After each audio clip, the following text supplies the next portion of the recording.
Welcome to this video lecture on measurement system validation. In statistics, the two key measures of a measurement system are its accuracy and its precision.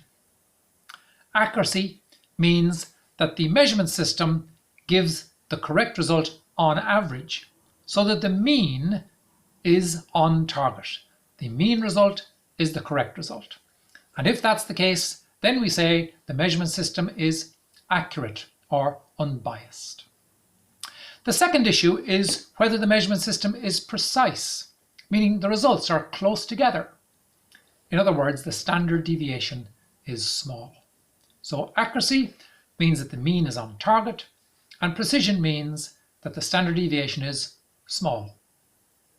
Now, in relation to bias, if a small bias arises, it's not as serious as a larger bias, and so it's of interest to measure the magnitude of the bias. And in some cases, as the measuring instrument is used to measure larger items, it may happen that the bias changes or increases. And this is referred to as linearity, that as the magnitude of the part increases, so too does the magnitude of the bias. And so a linearity study can be carried out to explore that. However, the principal way in which we assess measurement systems is through a gauge R&R study. And this involves taking a number of parts. And my example here is I've got a number of different potatoes.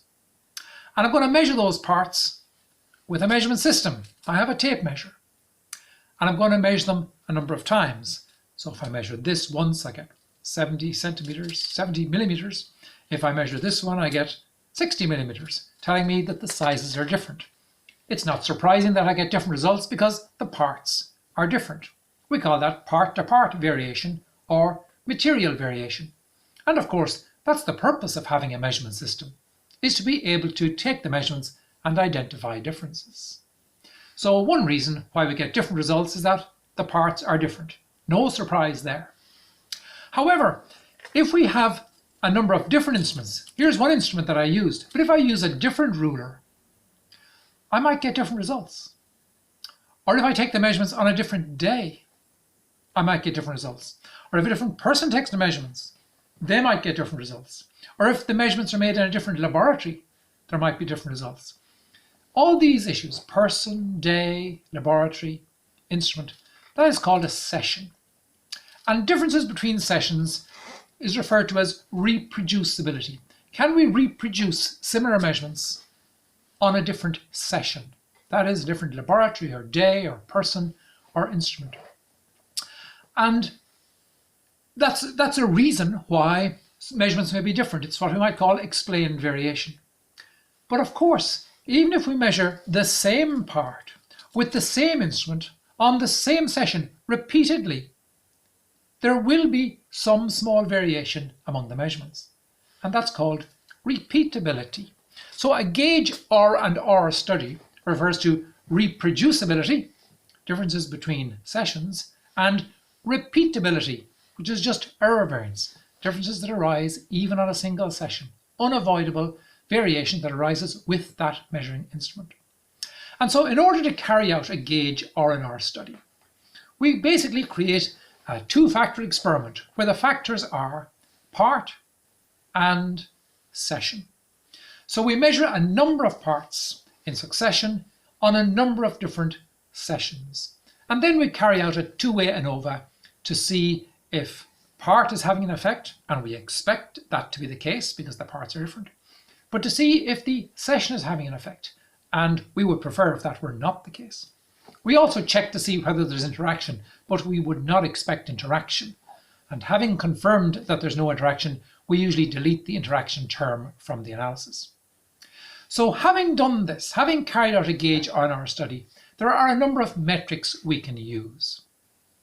The first is the number of distinct categories. This is how many different categories can the measuring instrument discern among the parts that are presented to it. And of course, there has to be at least two, or the measurement is useless, but we would prefer that there would be at least 5. in order for the measurement system to be deemed acceptable. The other issue that we want to explore is whether the measurement system is able to distinguish between the parts that are being presented to it. And that's called the signal to noise ratio, which addresses the question, can the measurement system tell the difference between the parts that are being presented to it? And we would like the signal to noise ratio to be at least 10. If it's 3 or more, that's acceptable. Anything less than 3 is unacceptable. And a final measure we can use, which is called the precision to tolerance ratio, or the percent R&R. And this addresses the question, can the measurement system tell the difference between a good part and a bad part? So it compares the measurement system with the specifications for an acceptable and a rejectable part. So the precision to tolerance ratio just simply asks the question, can the measurement system tell the difference between a good part and a bad part? And we would like the precision to tolerance ratio to be less than 10% ideally, or certainly less than 30% in order to be acceptable. If we find that we have a measurement system which is unacceptable, well then, if reproducibility is the problem, then we can examine why are there differences between the sessions. Those two instruments, perhaps they need calibration if they disagree. Those two different people, perhaps they need training so that they perform the measurement task in the same way. Those two different days, perhaps environmental controls would make the days more alike. Or those two different laboratories, perhaps standard operating procedures that would apply in both laboratories would mean that they would be the same. So if the problem is reproducibility, there are some solutions available. If the problem is repeatability, there's not a lot available in the way of solutions. It could be that that measurement system is just not up to the task, and a more precise instrument needs to be purchased in order to complete that particular measurement task. So that's an introduction to measurement system validation. You can read all about it in section 8D of the book Applied Statistics.